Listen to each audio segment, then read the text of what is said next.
Hello students. Next हमारा topic है क्या, फ्रेंडली माइक्रो ऑर्गेनिजम्स, यानी कि जो दोस्त होते हैं हमारे सूक्ष्म जीव जो दोस्त होते हैं उनका है ये टॉपिक। इतना हमने पिछले वीडियो में पढ़ चुके हैं। नेक्स्ट है कि making of curd and breads, यानी कि बैक्टीरिया जो माइक्रो ऑर्गेनिज्म जो होते हैं वो कर्ड दही बनाने में और ब्रेड बनाने में इसका उपयोग कैसे करते हैं।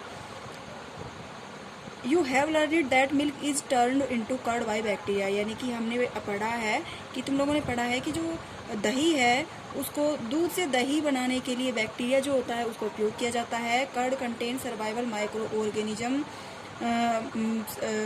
Of this the bacterium lactobacillus promotes the formations of curds, यानी कि हम सबको पता है कि जो दही का निर्माण करता है वो माइक्रो ऑर्गेनिज्म सूक्ष्म जीव होता है, यानी कि दूध के अंदर जो लैक्टोबैसिलस जीवाणु होता है उसके कारण जो दूध है वो दही के अंदर परिवर्तित होता है। It multiples in milk and convert into curds, यानी कि जो मिल्क होता है दूध होता है उसके अंदर ये क्या करते हैं अपना मल्टीपल्स करते हैं, यानी अपनी वृद्धि करते हैं, जिसके कारण दूध दही में परिवर्तित होता है। Bacteria are also involved in the making of cheese, pickles and many others food items, यानी बैक्टीरिया जो होता है वो अन्य जैसे पनीर बनाने में, अदर फूड आइटम्स बनाने में, दूध के जो अदर फूड आइटम होते हैं उनको बनाने में इस बैक्टीरिया का यूज किया जाता है। एन इम्पोर्टेंट इंग्रेडिएंट्स ऑफ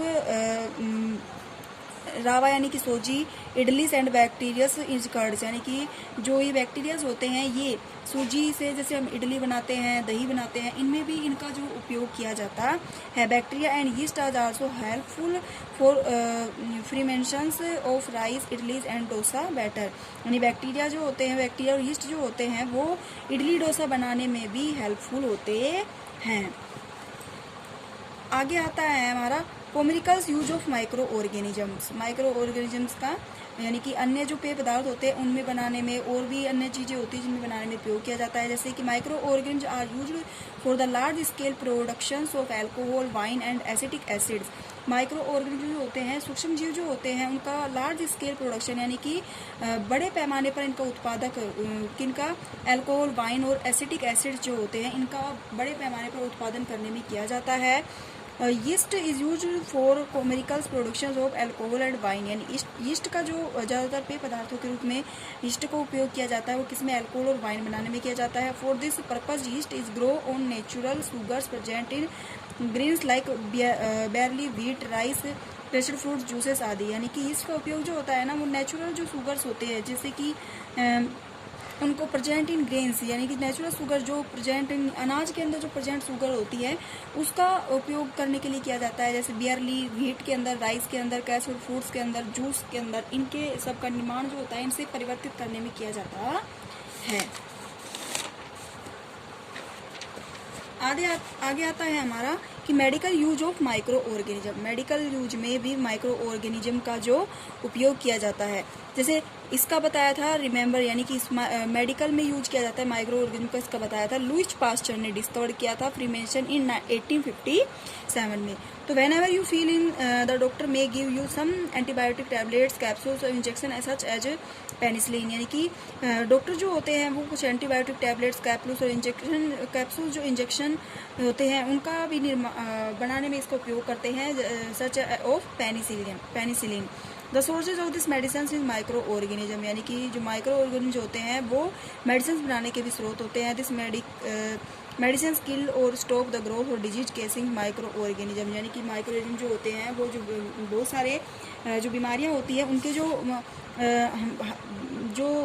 रोगों को फैलाने वाले बैक्टीरिया होते हैं उनकी वृद्धि को रोकते हैं। Such medicine are called antibiotic, यानी ऐसी दवाओं को हम एंटीबायोटिक्स कहते हैं। This day a number of antibiotics are being produce from bacteria and fungi, यानी कि इन एंटीबायोटिक्स का जो उपयोग है वो बनाने में किसका किया जाता है, बैक्टीरिया एंड फंजाइस का उपयोग किया जाता है। Streptomycin, tetracycline and erythromycin, streptomycin, tetracycline and erythromycin are some of the commonly now antibiotics which are made from fungi and bacteria। यानी कि स्ट्रेप्टोमाइसिन, टेट्रासाइक्लिन और एजिथ्रोमाइसिन ये कुछ कॉमन सामान्य एंटीबायोटिक हैं जिनको फंजाई और बैक्टीरिया के द्वारा बनाया जाता है। The bacteria are magnificated by growing specific micro organism and are used to cure variety of disease. यानी कि अलग अलग वैरायटी, यानी कि स्ट्रेप्टोमाइसिन, टेट्रासाइक्लिन, एजिथ्रोमाइसिन जो भी दवाइयाँ होती हैं कि अलग अलग वैरायटियाँ होती हैं जिनको अलग अलग स्पेसिफिक माइक्रो ऑर्गेनिज्म यानी कि इनकी वृद्धि के कारण इनको बनाया जाता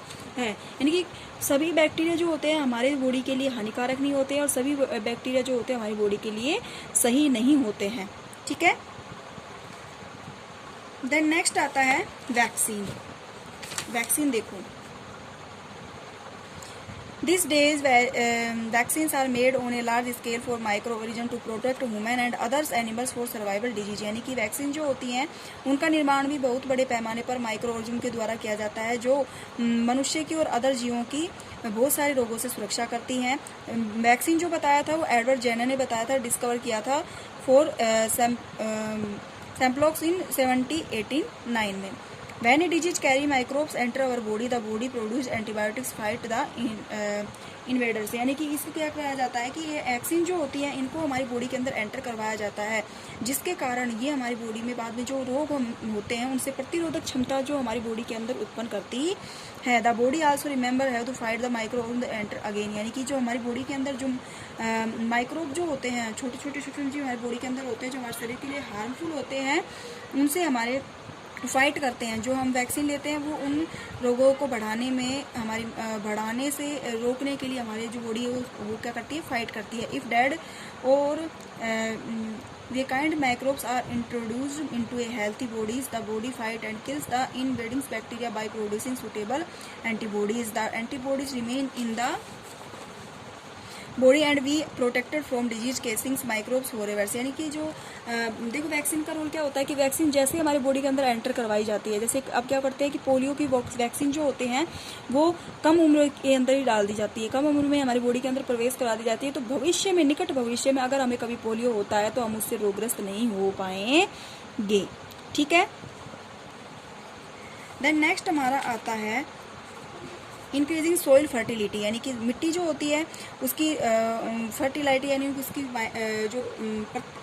जो उसकी उपजाऊपन क्षमता होती है उसमें भी जो हमारा जो माइक्रोब्स है वो कैसे हेल्प करते हैं। जैसे some bacteria are able to fix nitrogens from the atmosphere to enrich soil with nitrogen and increase the fertility. क्या करते हैं कि कुछ बैक्टीरिया जैसे होते हैं जो मिट्टी की जो उत्पादक क्षमता है, उत्पन्न क्षमता, जो कृषि प्रदान करने वाली क्षमता होती है उसको बढ़ाते हैं और उसकी फर्टिलिटी उसके अंदर उत्पन्न करते हैं, नाइट्रोजन फिक्सेशन का कार्य करते हैं। This microbes are commonly called biological nitrogen fixer. यानी कि इन जीवों को हम क्या कहते हैं, बायोलॉजिकल नाइट्रोजन फिक्सर कहते हैं। ठीक है।